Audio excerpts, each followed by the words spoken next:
arises with regard to this chapter is that what is human resource? So for us to understand all the things revolving around human resource, सबसे पहले हमें क्या समझना होगा कि ये human resource होता क्या है. So basically in every company do you hear of an HR. ठीक है, हम लोग यहाँ से शुरुआत करेंगे. ये जो HR की हम लोग बात करते हैं, इनका रोल क्या होता है एक कंपनी में. काफ़ी अच्छे अच्छे लोग MBA करते हैं in human resource development. Why do they do it? इनकी एक ही ड्यूटी होती है कि इनको बेस्ट टैलेंटेड लोगों को, स्किल्ड लोगों को, नॉलेजेबल लोगों को ढूंढ के निकालना होता है. ठीक है, they have to recruit people who are knowledgeable, who are talented and who are skilled. Basically उन ह्यूमंस को ये लोग चुनते हैं या फिर इंटरव्यू करके उन्हें सिलेक्ट करते हैं जो कि एक रिसोर्स के रूप में काम आए एक ऑर्गेनाइजेशन के लिए. ठीक है, this is with regard to an organisation. अब इन जनरल भी अगर हम बात करें, कुछ इंसान अगर अपनी ही बिजनेस कर रहे हैं या फिर कुछ और कर रहे हैं, they can serve as a resource. When can human serve as a resource? हर हालात में एक ह्यूमन रिसोर्स नहीं रहेगा.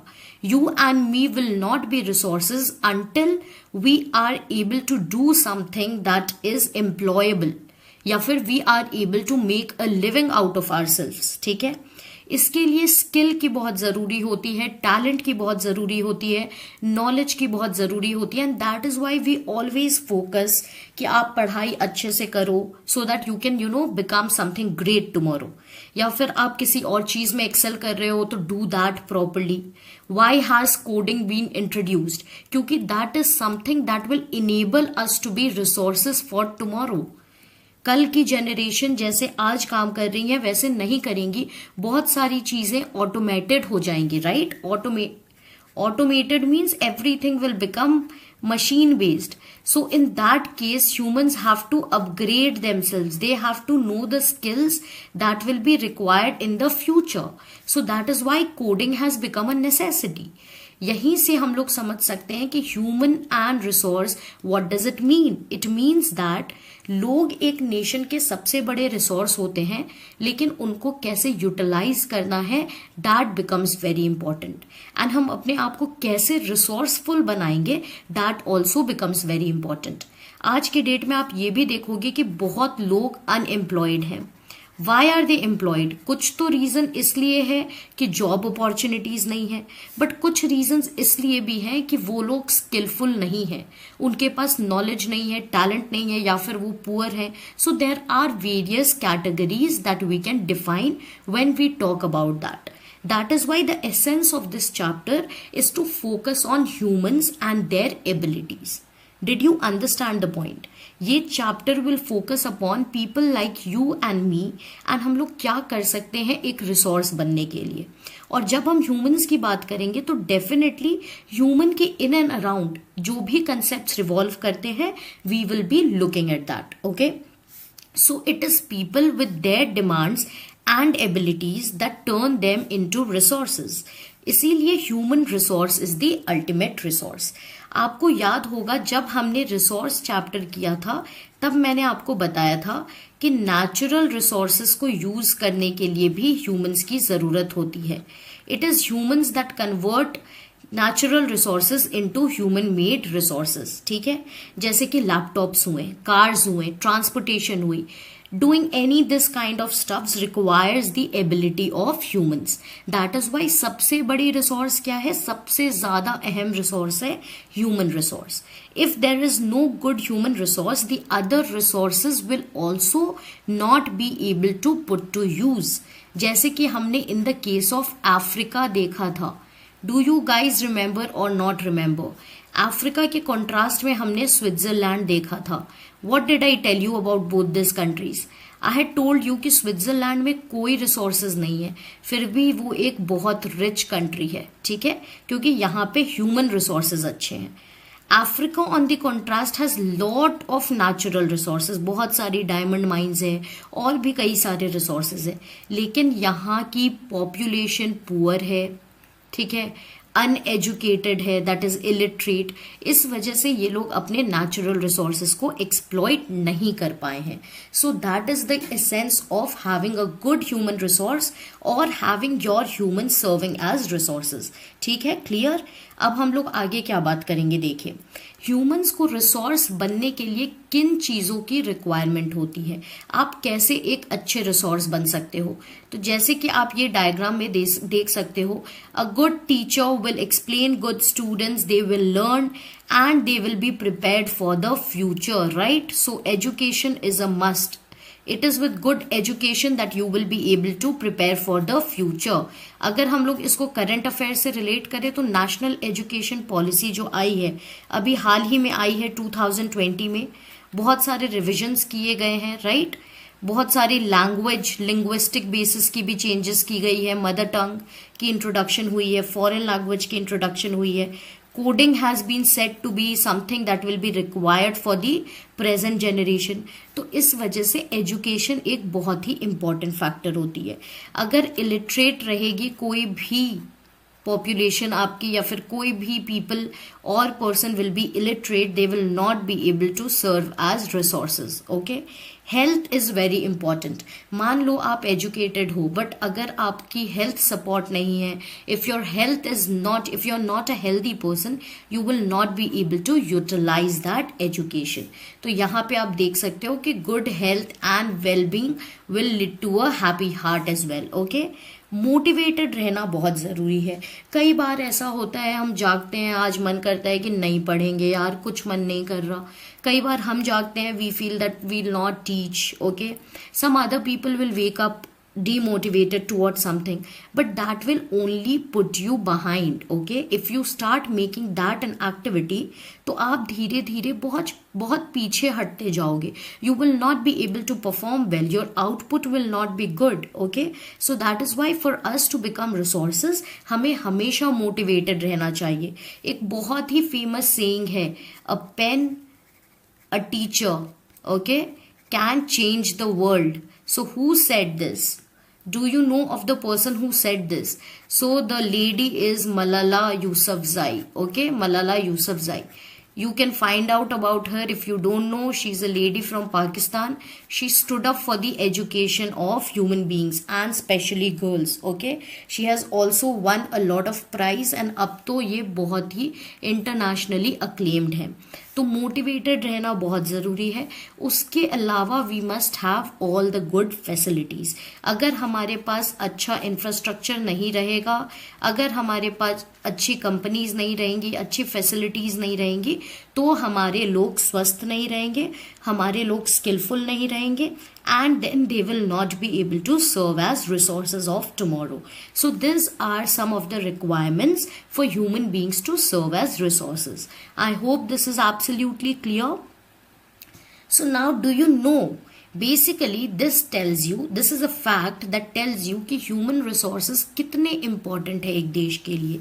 गवर्नमेंट ऑफ इंडिया की अगर हम बात करें तो इनकी एक स्पेसिफिक मिनिस्ट्री है पूरी की पूरी, जो कि ह्यूमन रिसोर्स डेवलपमेंट पे फोकस करती है. इसका मतलब क्या होता है, they are focusing on the quality of their humans. Okay, on the quality of their humans मतलब क्या हो गया, क्वालिटी ऑफ पॉपुलेशन. ठीक है, तो इस मिनिस्ट्री की ड्यूटी क्या है कि ये कई सारे स्किल वाले स्कीम्स लेके आए, स्किल अपग्रेड करवाए लोगों की. ठीक है, एजुकेशन को बेहतरीन करवाए. ओके, इम्प्रूव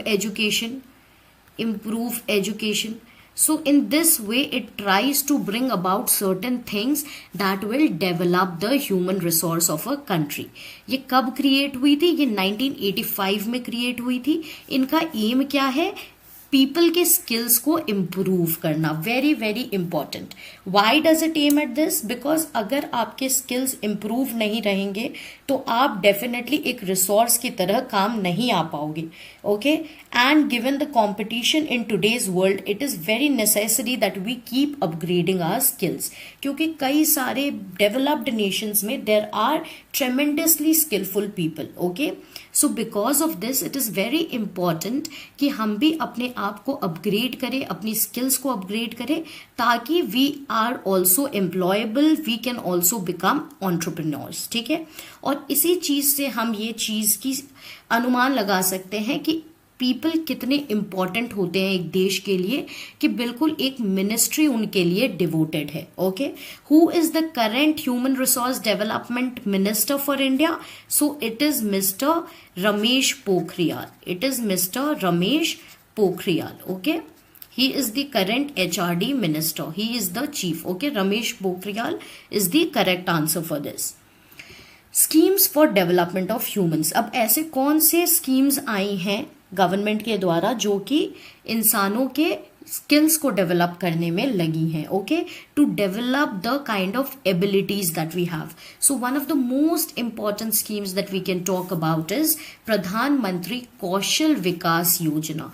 विकास मतलब ग्रोथ, योजना मतलब स्कीम, प्रधानमंत्री मतलब प्राइम मिनिस्टर, एंड कौशल here basically means development of the youth. Okay, here what do they aim कि 1 करोड़ ऐसे यंग पॉपुलेशन को ये लोग स्किल अपग्रेडेशन करवाएंगे, स्किल अपग्रेडेशन करवाएंगे 1 करोड़ पॉपुलेशन को। और कौन से ईयर से कौन से ईयर के बीच में? 2016 टू 2020, 2016 टू 2020 के बीच ये लोग 1 करोड़ इंडियन यूथ के स्किल्स को डेवलप करवाएंगे। क्या करेंगे ये लोग? ये लोग क्वालिटी ट्रेनिंग प्रोवाइड करेंगे with good trainers. Okay, with this what will happen, आज के डेट में हम लोग देखते हैं कई लोग ग्रेजुएशन भी कर लिए हैं but they don't have the practical knowledge. So this scheme will try to transform the skills that human beings are having. Okay, skill India एक और है, कौशल भारत, कुशल भारत। मतलब अगर भारत कौशल रहेगा, अगर स्किल्स डेवलप्ड रहेंगे तो कुशल रहेगा, कुशल मतलब खुश।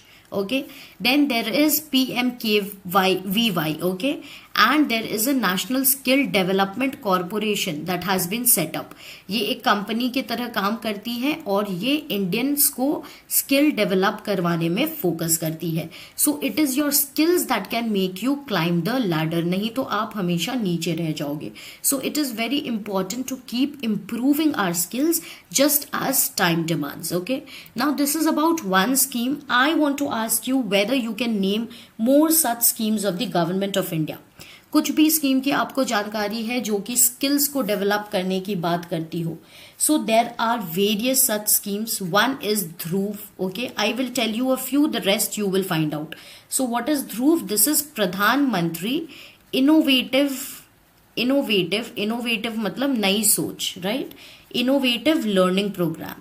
इसमें क्या किया जाता है? इसमें ये किया जाता है कि आपको ट्रेनिंग और गुड नॉलेज के साथ ये लोग आपकी चिल्ड्रन की स्किल्स डेवलप करवाएंगे. इसके अलावा एक है equip. What is equip? It is education quality upgradation and inclusion programme. Okay, इसके अलावा आपकी निष्ठा स्कीम है, ठीक है, ये भी एक ऑलराउंड डेवलपमेंट की स्कीम है. National initiative for school heads and teachers holistic advancement. तो इस टाइप की काफी सारी स्कीम्स है. इंस्टीट्यूशंस ऑफ एमिनेंस, ठीक है, ये एक ऐसी स्कीम है जिसमें कुछ पब्लिक इंस्टीट्यूट्स को और कुछ प्राइवेट इंस्टीट्यूट्स को रिकॉग्नाइज किया जाता है और ये लोग ट्राई करते हैं कि इनको वर्ल्ड लेवल पे मैच करेंगे. So this is to improve the quality of education in the country, and if you improve the quality of education in the country, then automatically your human resources will develop. Okay, so these are some of the schemes and you will also find out about some of the schemes and let me know. Okay, now moving to distribution of human resources. अब जो ये humans है, क्या ये हर तरफ equally distributed है? नहीं, बिल्कुल नहीं. इनफैक्ट जब हम ह्यूमन की बात करें तो बहुत इंपॉर्टेंट हो जाता है वर्ल्ड पॉपुलेशन के बारे में जानने के लिए. वर्ल्ड पॉपुलेशन अगर आप देखोगे तो सबसे ज्यादा पॉपुलेशन एशिया और अफ्रीका के कॉन्टिनेंट में मौजूद है. Okay, so you can understand that the population is very tilted और इसी की वजह से बहुत ज्यादा अनइक्वल डिस्ट्रीब्यूशन है. Also apart from all of this, education levels लोगों के बहुत डिफरेंट है अक्रॉस द वर्ल्ड. एज के लेवल्स बहुत डिफरेंट है. There is gender differences between people, ठीक है, और इसी वजह से बहुत सारी चीजें और कैरेक्टरिस्टिक्स दे कीप चेंजिंग. आपकी पे रोल जो आप यहाँ देख रहे हो, it will totally depend on what kind of a resource you are. If you are skillful, you will obviously be getting a high pay. If you're not skillful, you might not even be able to find a job. Okay, so that is the importance of human resource. And when we are talking about this chapter, you guys should be very much boosted, that you guys should be prepared to be the human resources for tomorrow. Okay, so there is unequal distribution. And किस चीज में है, एक तो population की भी बहुत ज्यादा अनइक्वल डिस्ट्रीब्यूशन है अक्रॉस द ग्लोब, ऊपर से हमारी क्वालिटीज में भी बहुत ज्यादा डिफरेंस है. Okay, so this is about the distribution. Which are the countries that are facing the greatest skill shortages. तो ये एक ग्राफ आपको मिला है OECD से. OECD is basically organisation for economic cooperation and development. Okay, economic cooperation and development. So this is what this OECD stands for. OECD has listed India as number 2 country which is facing skill shortages. तो आप समझ सकते हो कि हमारे देश में skills को डेवलप करना कितना इम्पोर्टेंट है. Japan is one of the countries जहां पे बहुत ज्यादा स्किल शॉर्टेज देखने को मिल रही है. Apart from that India. Please have a look at the graph once and have a clear picture as to which countries have good skills and which countries are lacking on their skills. I will give you 1 minute to have a look at it.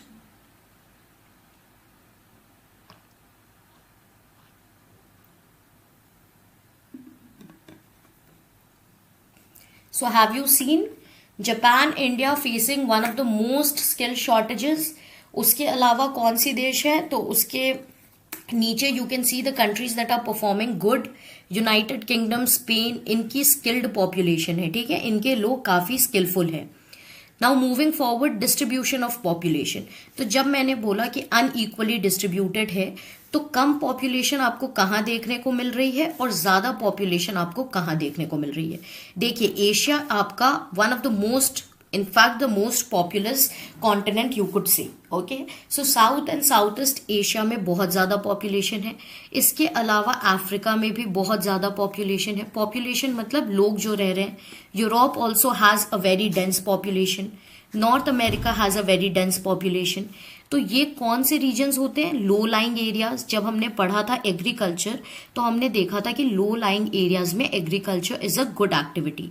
Plane regions, क्योंकि यहाँ पे हमें पानी की दिक्कतें नहीं होती है.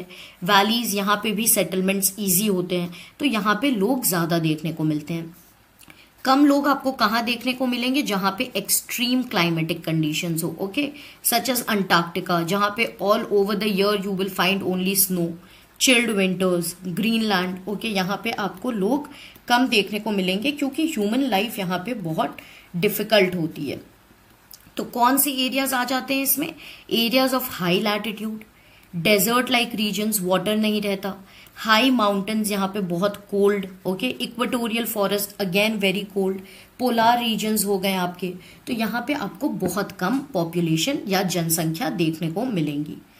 Moving forward, almost 3/4 of the world's people live in 2 continents. जब हम लोग डिस्ट्रीब्यूशन ऑफ पॉपुलेशन की बात करें, तो आप ये समझ जाओ कि 3/4 ऑफ द वर्ल्ड पॉपुलेशन कहाँ रह रहा है? एक तो एशिया में और एक अफ्रीका में.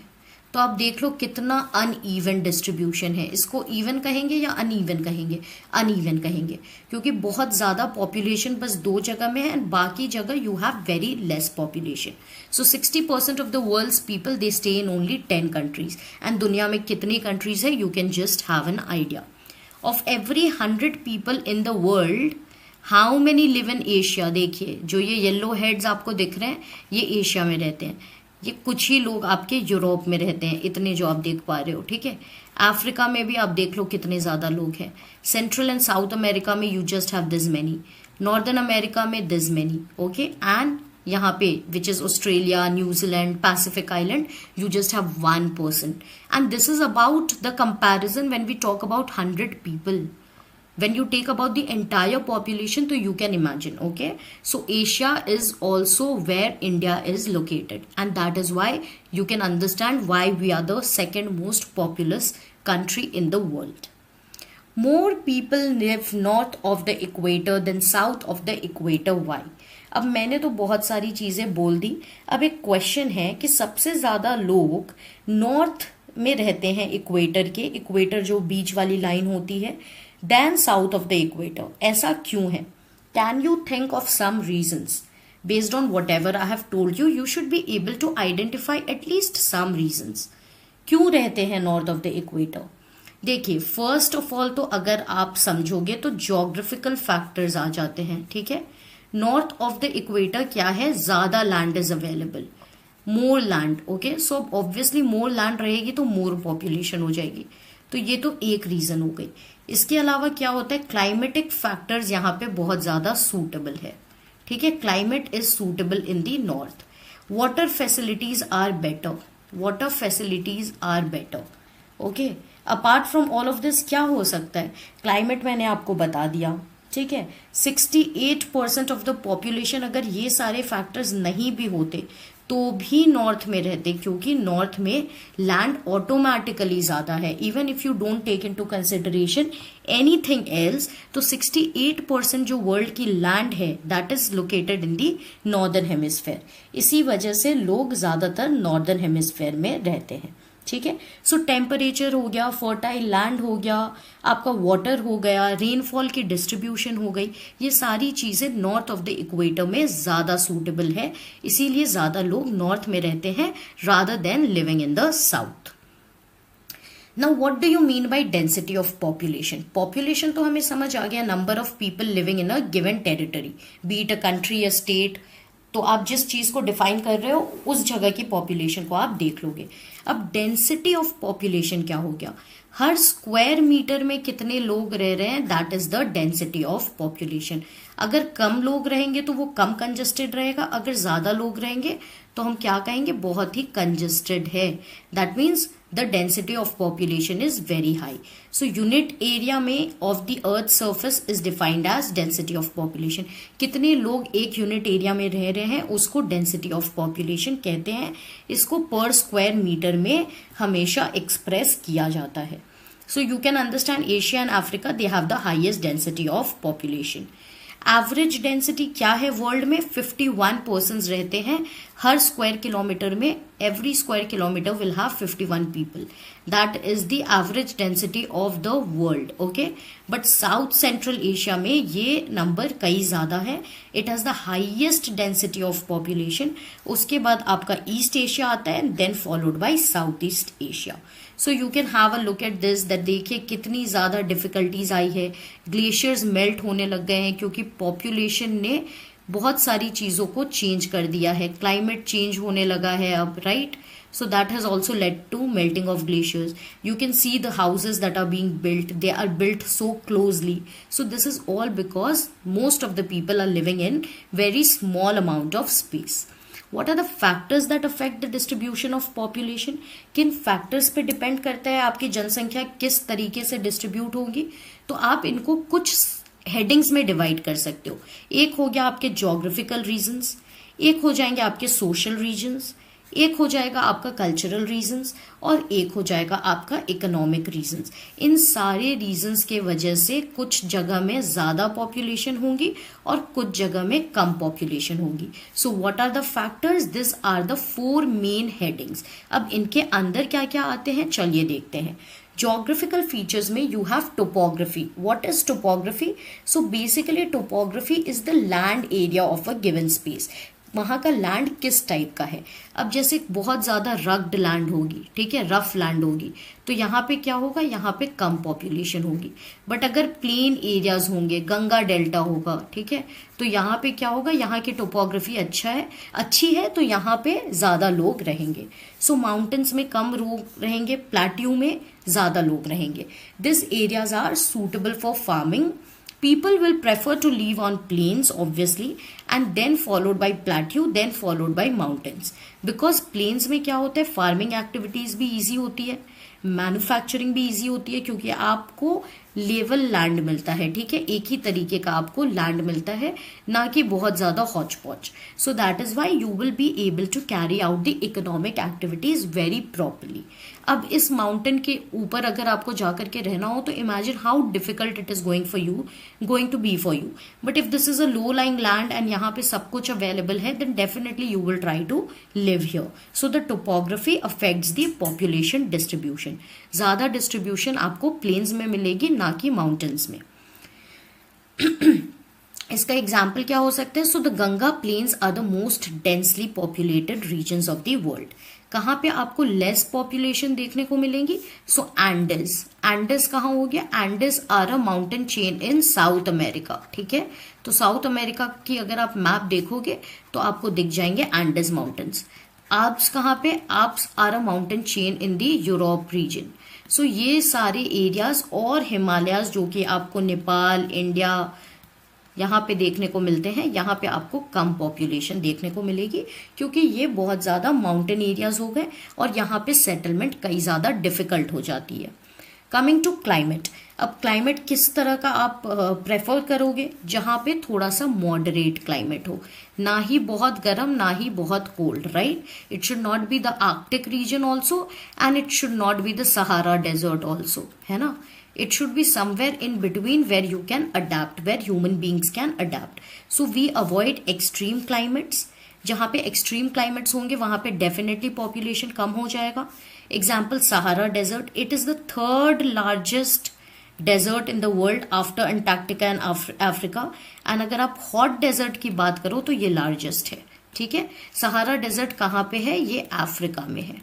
फिर पोलर रीजन्स में भी आपको बहुत कम, जैसे कि जहाँ पे आपको पोलर बेयर्स देखने को मिलते हैं तुंद्रा रीजन्स में, अंटार्कटिक हो गया, आर्कटिक हो गया, रशिया के कुछ रीजन्स हो गए, कनाडा में, ठीक है. तो यहाँ पे आपको कम लोग देखने को मिलेंगे. हालांकि कनाडा की population is quite high, but we are talking about the extreme regions. Okay, moving forward. और क्या जोग्राफिकल फीचर्स होते हैं?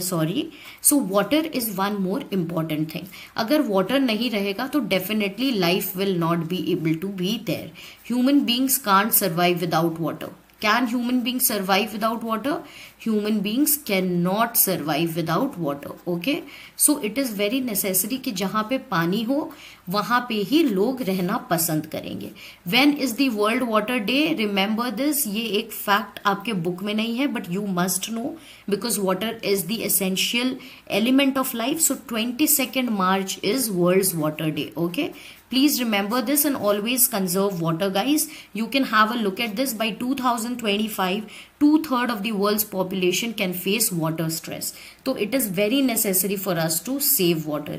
ये जो हम save water कहते हैं और इनका स्लोगन लगाते हैं, don't just keep it to a slogan. It is actually the need of the hour. Okay. So depending on water, deserts में कम population होगी और river valleys में ज़्यादा population होगी. So by now तो you are champs in this because you have understood. ठीक है. तो यही सारे फीचर्स हैं, इनको बस लिखना आपको अच्छे से है. अब मिनरल्स भी एक और ज्योग्राफिकल फीचर हो जाती है. जहां पे ज्यादा मिनरल डिपॉजिट्स होंगे वहां पे आपको पॉपुलेशन ज्यादा मिलेगी. For example Africa is very largely populated क्योंकि अफ्रीका एक हब है मिनरल डिपॉजिट्स का. डायमंड माइंस वहां पे बहुत ज्यादा है साउथ अफ्रीका में. And discovery of oil middle east में, जैसे कि दुबई, कतार, ओमान, ये सब में, ये सब रीजंस के वजह से लोग वहां पे सेटल हो गए और कई ज्यादा रुपए भी कमा लिए. So minerals in a given area also determine its population. Coming to social factors. तो जोग्राफिकल फैक्टर्स हमने देख लिए. अब सेकेंड हेडिंग क्या है कि सोशल फैक्टर्स भी अफेक्ट करती हैं कि आप कहाँ पे सेटल होगे. फॉर एग्जाम्पल जहाँ पे आपको हाउसिंग फैसिलिटीज, एजुकेशन फैसिलिटीज और हेल्थ फैसिलिटीज अच्छी मिलेंगी वो एरियाज ज्यादा पॉपुलेटेड होंगे. फॉर एग्जाम्पल मेट्रोपॉलिटन्स हो गए, पुणे, मुंबई, दिल्ली, ओके, बेंगलुरु. यहाँ पे कंपनीज है तो लोग यहाँ सेटल हो जाएंगे rather than settling in the rural areas, right. Rather than settling in the rural areas people will move towards this places because everybody wants a good standard of living. Everybody wants to study in better spots. तो आप देखोगे कि जो ये metropolitan cities है इनकी population हमेशा ज्यादा डेंस रहेंगी compare to any other place. Coming to the third heading which is cultural factors. अब कल्चरल फैक्टर्स मतलब जो भी रिलीजियस सिग्निफिकेंस के प्लेसेस हो गए वहां पे भी आपको ज्यादा लोग देखने को मिलेंगे, वहां की जनसंख्या ज्यादा रहेगी। फॉर एग्जाम्पल वाराणसी, ठीक है, example Jerusalem, example Vatican city, Saudi Arabia में जब मक्का मदीना वहां पे है, okay, so you will see a lot of people gathering there, probably settling there because of that. So इस टाइप के रीजंस के वजह से भी लोग वहां पे अट्रैक्ट हो जाते हैं और सेटल हो जाते हैं। Coming to the fourth number which is economic factors. अब ये तो बहुत ही इंपॉर्टेंट है in today's date. Industrial areas जो रहेंगी, जहाँ पे अच्छे अच्छे मल्टीनेशनल कॉरपोरेशंस रहेंगी, वहाँ पे आपको एम्प्लॉयमेंट अपॉर्चुनिटीज मिलती हैं, तो इसी वजह से बहुत ज़्यादा लोग चले जाते हैं। फॉर एग्जाम्पल आप पहले के गुरुग्राम को देख लो, जो कि पहले गुड़गांव था, अब गुरुग्राम है, okay. This was not very populated, but after the IT hub, that is after cyber hub etc came into being and a lot of companies came here, तो इसकी पॉपुलेशन बिल्कुल शूट अप हो गई। सिमिलरली ओसाका इन जापान, जिसको हमने पढ़ा था Manchester of Japan भी कहा जाता है because of its textile industry, और मुंबई, ये सारे डेंसली पॉपुलेटेड एरियाज हैं, तो ये इकोनॉमिक फैक्टर्स के अंदर आ जाते हैं, okay. So this are the reasons that affect your, और this are the reasons that affect the distribution of population. Now coming to population change, तो पॉपुलेशन चेंज क्या होता है, ये बहुत ही इंटरेस्टिंग डायग्राम है। बर्थ रेट, कितने बेबीज बॉर्न हो रहे हैं, और डेथ रेट, कितने लोग एक्चुअली पास अवे हो जा रहे हैं, इनमें जो डिफरेंस रहेगा वो आपकी पॉपुलेशन को डिटरमाइन करेगा, ठीक है। इसके अलावा कुछ फैक्टर्स होते हैं जैसे कि immigration, emigration which is related to moving in and moving out, so this also affect the population, but basically it is birth rate and death rate. So population change आपको कैसे पता चलेगा, it is the change in number of people, और ये change in number of people आपको कैसे पता चलेगा, by the number of births and deaths that happen। कितने लोग birth ले रहे हैं, born हो रहे हैं, और कितने लोग actually they are ending their lives, or they are no more alive, so that will determine the active population that you have। What is natural growth rate? जैसा कि मैंने आपको बताया, births minus deaths will be the natural growth rate, ठीक है। अब क्या होता है, नेचुरल ग्रोथ रेट कब ज्यादा बढ़ेगी, जब आपकी बर्थ्स ग्रेटर देन डेथ्स रहेगी, तो आपकी NGR इंक्रीज रहेगी, ठीक है। और जब आपके डेथ्स ग्रेटर रहेंगे बर्थ से, डेथ्स ग्रेटर देन बर्थ, सो आपकी NGR डिक्रीज हो जाएगी। This is very simple mathematics, okay. Difference between birth rate and the death rate is called the natural growth rate. ये कि बहुत ही आप इसी से समझ सकते हो, ग्रोथ की बात कर रहे हैं तो बर्थ रेट कितनी हो रही है, डेथ रेट कितनी हो रही है, इन दोनों का जो डिफरेंस आएगा that will tell you about the growth rate. Whether वो ग्रोथ हुई है या फिर डिक्लाइन हुई है, वो आपको इनके डिफरेंस से पता चल जाएगा। एंड पॉपुलेशन अगर इंक्रीज होता है तो ये increase in natural growth rate की प्रोसेस होती है, नॉट डिक्लाइन। जब डिक्लाइन होगा नेचुरल ग्रोथ रेट में तो क्या होगा, पॉपुलेशन डिक्रीज हो जाएगी, ठीक है, clear. Moving to population explosion. Explosion क्या होता है, धमाका या फिर धमाल, like you are bursting crackers during Diwali, okay, so they are explosions basically। कोई भी बॉम्ब्स अगर बर्स्ट कर दिए जा रहे हैं किसी प्लेस में तो वो एक्सप्लोजन हो गए। तो यहाँ पे पॉपुलेशन के कंटेक्स्ट में अगर आप एक्सप्लोजन की बात करो तो एक अचानक से बढ़ जाना या फिर धमाल हो जाना, ठीक है। तो बहुत टाइम तक वर्ल्ड की पॉपुलेशन बहुत स्लोली ग्रो की थी, बट 1820s तक क्या हुआ, वर्ल्ड की पॉपुलेशन 1 बिलियन पहुंच गई, और उसके कुछ समय बाद 100 years and 150 years के बाद वर्ल्ड की पॉपुलेशन बिल्कुल डबल हो गई, डबल भी नहीं ट्रिपल हो गई, 3 बिलियन पहुंच गई। This is often called population explosion. इसका मतलब आपकी पॉपुलेशन इतनी ज्यादा गति से भाग रही है या बढ़ रही है कि उसे एक एक्सप्लोजन की तरह देखा जा रहा है। What is the current Indian population right now, you could say approximately 136 crores is the population of India. China का क्या होगा, अबाउट 139 और 140। So very soon we are going to become the most populated country in the world. That is the kind of population explosion that we are having. अब क्या reasons हो सकती है population की इतनी बढ़ने की वजह क्या हो सकती है? फूड सप्लाईज ऑब्वियसली इंक्रीज हो गए, जैसे कि आपने ग्रीन रेवोल्यूशन में देखा था। ग्रीन रेवोल्यूशन के पहले कई लोग मर गए थे, उसके बाद ग्रीन रेवोल्यूशन से कई लोगों को फूड की अवेलेबिलिटी होने लगी तो आपकी पॉपुलेशन ज़्यादा दिखी, ठीक है। मेडिकल फैसिलिटीज़ इंप्रूव हो गए तो लोगों के डेथ रेट्स कम हो गई हैं। Age of living has increased, ठीक है। पहले लोग अगर 60 ईयर्स तक जी सकते थे तो अब 80 ईयर्स तक भी जी पा रहे हैं because of better medical facilities. Life expectancy is that we call what we call it. What is life expectancy? कि कितनी आप एक्सपेक्ट कर सकते हो कि आप कितने साल जी लोगे। What can be your life, that is your expectation, and that is the years, like the number of years you expect to live is your life expectancy।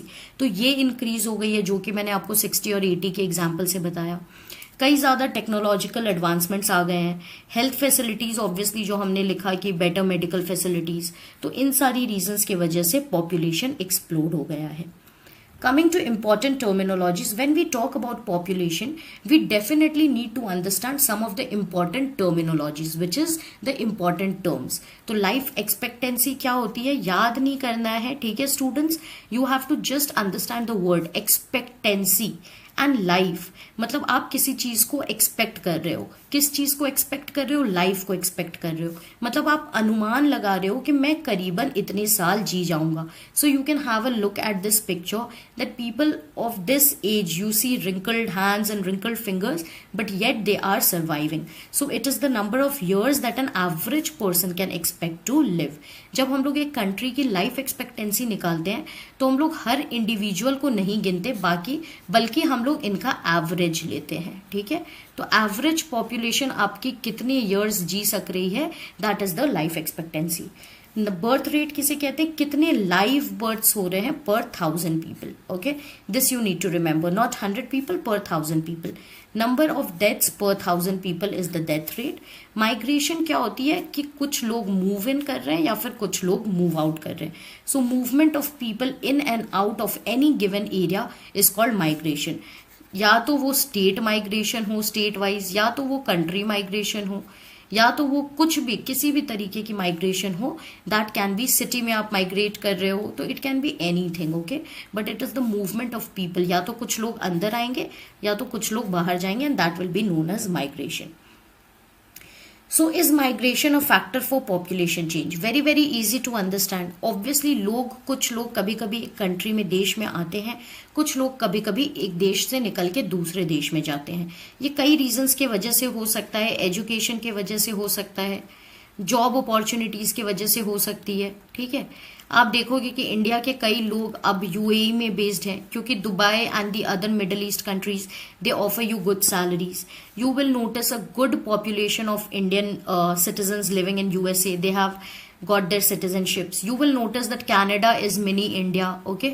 So these are some of the things that you will notice। तो यहाँ पे क्या हो रहा है, इन देशों में immigration हो रहा है। देखिए इमिग्रेशन मतलब it is related to getting in, okay. So इन देश में इंडियंस जा रहे हैं तो यहाँ पे क्या हो रही है, यहाँ पे इमिग्रेशन हो रही है। और जो इंडियंस जा रहे हैं उनको क्या कहते हैं? उनको एमिग्रेंट्स कहते हैं। तो इंडिया में क्या हो रहा है? एमिग्रेशन हो रहा है। So emigrants are people who leave a country and immigrants are people who arrive in a country.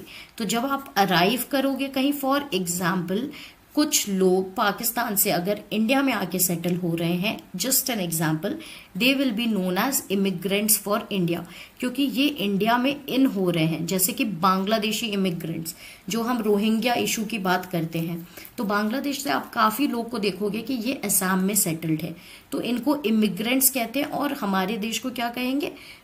What will we call it? We will call it a nation that has faced immigrants, okay. And emigrants और emigration उसे कहाँ के लिए बोला जाएगा? बांग्लादेश के लिए बोला जाएगा। So I hope this is also clear to you, okay. If you are moving out then you are known as emigrant, E, okay, and I for immigrant, I for coming in. So जिस देश में आ रहे हैं उनको immigration में count किया जाएगा, और इसके वजह से पॉपुलेशन चेंज होती है एक गिवन प्लेस की। फॉर एग्जाम्पल यूएई की पॉपुलेशन सपोज 1 करोड़ है, ओके, सपोज। अब 50,000 इंडियंस ऐड हो गए, तो ये ऑब्वियसली यहाँ की पॉपुलेशन को चेंज कर देगी।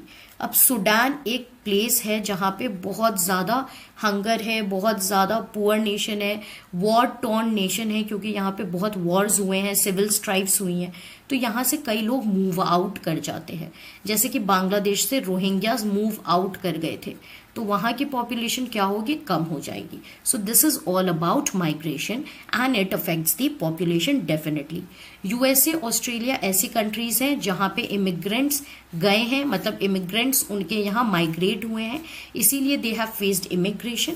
और सूडान एक ऐसी कंट्री है जहाँ से लोग बाहर निकले हैं इस देश से और दूसरे देशों में गए, इसीलिए यहाँ पे आउट माइग्रेशन हुई है, known as immigration. I hope this is clear. See, this is coming in and this is going out. What do you need for all of this? You need passport to travel between two nations. Okay, immigration and emigration is generally used in context of abroad travels, but definitely you can use it in general context as well. Reasons क्या होते हैं migration के, बता दिया मैंने। Better employment opportunities, बहुत ज़्यादा construction है मिडल ईस्ट में, तो सिविल इंजीनियर्स की रिक्वायरमेंट होती है, ये लोग वहाँ जाके सेटल हो जाते हैं, ठीक है।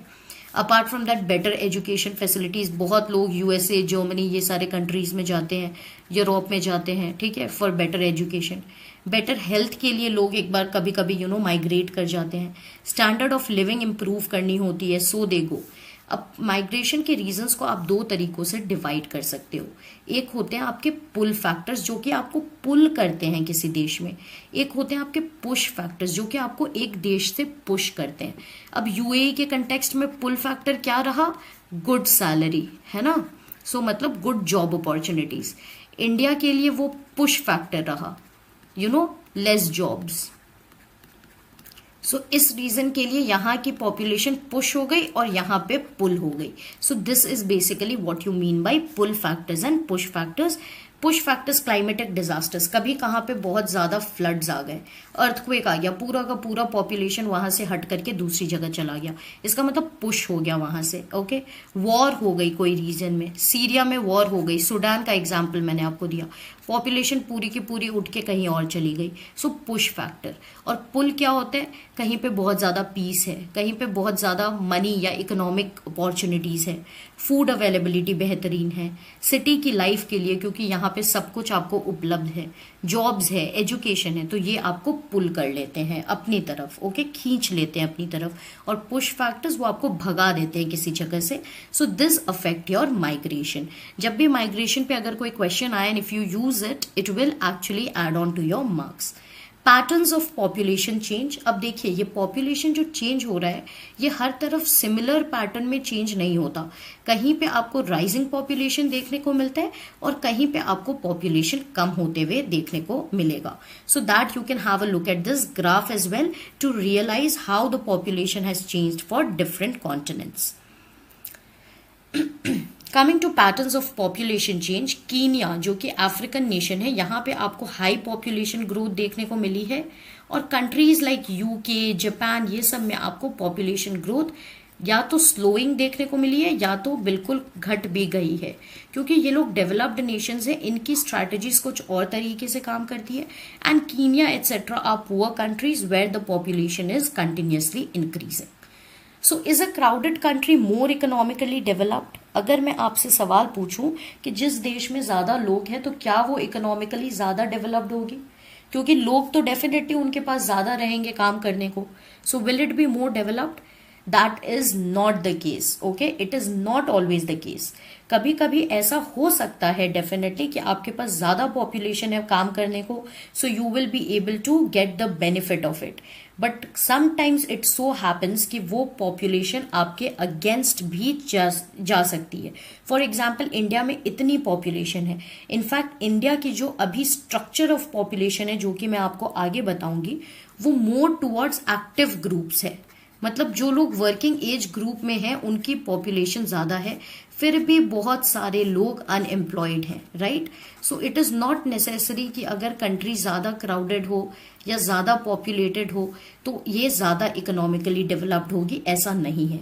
You can C a lot of developed Nations that have very less population. यहाँ पे हम लोग एक एग्जांपल ले सकते हैं जापान एंड बांग्लादेश का।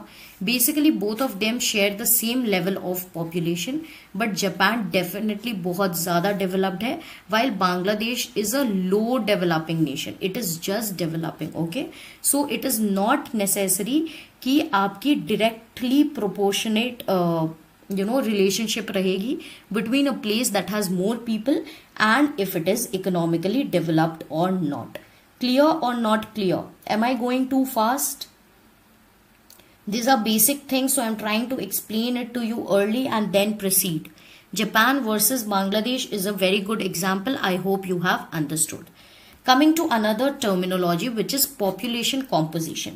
अब composition से आपको क्या पता चलता है? अगर मैं आपको mineral composition बताऊं कि 26% ये है, 28% ये है, तो composition आपको ये बताती है कि किस चीज़ की ingredient या फिर कौन सी चीज़ उसमें किस मात्रा में है। Similarly, population composition tells you about the structure of the population, कि कितने aged लोग हैं, कितने young population है, कितने male हैं, कितनी फीमेल है, ठीक है, कितने लोग एजुकेटेड हैं, कितने लोग अनएम्प्लॉयड हैं। सो कॉम्पोजिशन ऑफ पॉपुलेशन से आपको स्ट्रक्चर ऑफ पॉपुलेशन के बारे में पता चलता है, राइट। इजी और नॉट इजी? अंडरस्टूड और not understood? By this diagram also you can understand population composition या फिर किसी भी चीज़ की कॉम्पोजिशन, वो आपको उस चीज़ के स्ट्रक्चर के बारे में बताती है। सो सिमिलरली पॉपुलेशन कॉम्पोजिशन से भी आपको स्ट्रक्चर ऑफ द पॉपुलेशन के बारे में जानकारी मिलती है। अब जैसे कि लोग अपने एज में डिफर करेंगे, सेक्स में डिफर करेंगे, male female what they are, literacy में डेवलप करेंगे, कुछ लोग लिटरेट रहेंगे। Which is the state with the highest literacy rate in India? Kerala, right? Illiteracy बहुत ज़्यादा आपको देखने को मिलेगी, for example in states like Bihar. So this will differ for the this will make a difference in the people of any given area. Health condition में लोग differ करते हैं, ऑक्यूपेशंस में लोग डिफर करते हैं और उनकी इनकम भी बहुत ज़्यादा फ्लक्चुएट करती है। सो पॉपुलेशन कॉम्पोजिशन आपको इन सारी चीज़ों के बारे में बताता है। कैरेक्टरिस्टिक्स ऑफ पॉपुलेशन आप किस चीज़ से जान पाओगे? उनकी पॉपुलेशन कॉम्पोजिशन से। So if there is a question that tells you that the characteristics of a population और the people can be understood with the help of population composition और stages of demographic transition या फिर कुछ और, तो population composition will be the correct answer. How does the population composition help us? जैसे कि मैंने आपको बताया, आपको ये बता देगा कि कितने मेल है, कितने फीमेल है, कौन सी एज ग्रुप में लोग बिलोंग कर रहे हैं, कितने एजुकेटेड हैं। फॉर एग्जाम्पल इंडिया को आज के डेट में एक टर्मिनोलॉजी बहुत ज़्यादा यूज की जा रही है with regard to India, which is the terminology of demographic dividend. अब ये क्या है? देखिए, जब हम पॉपुलेशन की बात करेंगे तो demography is just the another word for population. Population से रिलेटेड कुछ भी हो तो उसे हम डेमोग्राफी भी कह सकते हैं। तो India is said to be on the verge of reaping demographic dividend. इसका मतलब क्या है? मैम आप क्या बोल रहे हो इतने बड़े बड़े शब्द? तो इसका मतलब ये है कि इंडिया की पॉपुलेशन अभी ऐसी है कि ऐसा कहा जा रहा है कि पॉपुलेशन की वजह से इंडिया को डिविडेंड मिलेगा। अब डिविडेंड क्या होता है? डिविडेंड बेसिकली प्रॉफिट होती है, राइट। कंपनी ने डिविडेंड दी अपने शेयर होल्डर्स को, ऐसा कहा जाता है। इसका मतलब क्या होता है? कंपनी ने अपने प्रॉफिट की शेयर डिविडेंड के रूप में शेयर की अपने शेयर होल्डर्स के साथ। So dividend is actually a good sign. तो अब यहाँ पे क्या चीज का डिविडेंड मिल रहा है? डेमोग्राफी का डिविडेंड मिल रहा है। इसका मतलब क्या है कि इंडिया में अभी जो है, इंडिया में अभी 15 to 60 के जो एज ग्रुप के लोग हैं वो सबसे ज्यादा है। ये एज ग्रुप क्यों इंपॉर्टेंट होती है? क्योंकि ये एक्टिव वर्किंग पॉपुलेशन की एज ग्रुप होती है। एक्टिव वर्किंग पॉपुलेशन की एज ग्रुप ये होती है। ओके, लेस देन 15 क्या होगा? लेस देन 15 ऐसे होंगे कि बिल्कुल बच्चे होंगे, they will not be able to work, ये डिपेंडेंट पॉपुलेशन है। ग्रेटर देन 60 क्या होगा? Senior citizens. तो ये आपकी इकोनॉमी पे एक्चुअली बर्डन होते हैं क्योंकि ये काम नहीं करते, right. And this is the age group that is basically can get into some form of work, या फिर they are in the higher level of studies and will be working instantly. तो ये आपकी एक्टिव वर्किंग पॉपुलेशन होती है। India में अभी जो पॉपुलेशन जो मैंने आपको 135 करोड़ का बताया, उसमें सबसे ज्यादा अधिकतर लोग 15 to 60 के एज ग्रुप में बिलोंग करते हैं। दैट इज वाई ऐसा कहा जा रहा है कि इफ इंडिया यूटिलाइजेस दिस, तो फिर India will reap demographic dividend. Reap मतलब as you sow you reap, सुना है ना, जैसा आप सो करोगे, that is how will you plant something and उसी का फल आपको मिलेगा। अगर आप if you sow something bad, you will get bad in return, you can't expect roses. तो बेसिकली मैं इसमें आपको अच्छा एग्जाम्पल नहीं दे पाई हूं, but this is the quote, as you sow shall you reap. तो रीप मतलब किसी चीज को पाना। तो demographic dividend with regard to India means this. और ये डेमोग्राफिक डिविडेंड हम लोग कैसे बता पाए, जब हमें पॉपुलेशन कॉम्पोजिशन पता चला। कॉम्पोजिशन के थ्रू ही हमें पता चला कि हमारी सबसे ज्यादा अधिकतर पॉपुलेशन 15 to 60 के एज ग्रुप में है। सो हम लोग ये डिविडेंड पा सकते हैं if we utilize this population. Coming to population composition से और सब क्या चीजें हमें पता चलती है कि किस ऑक्यूपेशन में लोग एंगेज्ड हैं, मतलब क्या कर रहे हैं वो लोग, क्या जॉब्स में हैं, उनके इनकम की लेवल्स क्या हैं और उनके हेल्थ कंडीशंस क्या हैं। क्योंकि पॉपुलेशन कॉम्पोजिशन से आपको सारी कैरेक्टरिस्टिक्स पता चल जाती है एक जगह के एक पॉपुलेशन के बारे में, that is the people living in that area. You get to know everything about it. Now coming to population pyramid. Pyramid basically क्या होता है, तो ये 3 तरीके का है, इससे हमें पॉपुलेशन कॉम्पोजिशन की पता चलती है। तो पॉपुलेशन कॉम्पोजिशन पता करने के लिए हमें क्या जानना जरूरी है, पॉपुलेशन पिरामिड के बारे में जानना जरूरी है कि किस टाइप का पिरामिड है। उससे भी हम लोग अनुमान लगा सकते हैं कि पॉपुलेशन किस टाइप की है, पॉपुलेशन कॉम्पोजिशन किस तरह फेवरेबल है, अनफेवरेबल है, what is it. It is also known as age sex pyramid, क्योंकि वो हमें मेल और फीमेल और किस एज ग्रुप में पीपल बिलोंग करते हैं उसके बारे में बता देती है। अब देखिए, फर्स्ट चीज जो आप यहाँ पे देख पा रहे हैं वो है कि broad at the base and narrow at the top. तो यहाँ पे क्या होता है, यहाँ पे बर्थ रेट भी हाई रहती है और डेथ रेट भी हाई रहती है। तो ये ब्रॉड है और ये नैरो होते जाता है ऊपर। और यहाँ क्या है, स्लो ग्रोथ है और ये नेगेटिव ग्रोथ, जहाँ पे आपकी बर्थ रेट भी लो है और डेथ रेट भी बहुत लो हो जाती है या फिर ज़्यादा रहती है बर्थ रेट से, तो आपकी पॉपुलेशन नेगेटिव रहती है। Coming forward, we will understand better. Shape of the population pyramid will tell us about the people living in that country. जिस टाइप का शेप होगा पिरामिड का, उसी से आपको पता चल जाएगा कि किस टाइप के लोग या फिर किस स्ट्रक्चर के लोग उस देश में रह रहे हैं। For example, numbers of children below 15 years, उनको नीचे दिखाया जाएगा and that will reflect the level of births. अब 15 ईयर्स के नीचे जो बच्चे हैं उनको आपको पिरामिड में नीचे दिखाया जा रहा है। अगर ये ब्रॉड होगा इसका मतलब आपका बर्थ रेट ज्यादा है, अगर ये नैरो होगा तो आपकी बर्थ रेट कम है। Moving forward, size of the top will show you the numbers of aged population. ठीक है, अगर ये नैरो होते जाएगी तो इसके मतलब कम लोग हैं, मतलब डेथ रेट आपकी बढ़ गई है। और अगर ये भी ब्रॉड रहेगी ऊपर भी और नीचे भी, इसका मतलब बर्थ रेट भी हाई है और डेथ रेट भी आपकी हाई है। नहीं, sorry, one second, if it will be broad, that means death rate. Okay, yeah, so this is about the pyramid. It tells us how many dependents are there in a country. अब dependents कौन होते हैं, 2 तरीके के dependents होते हैं।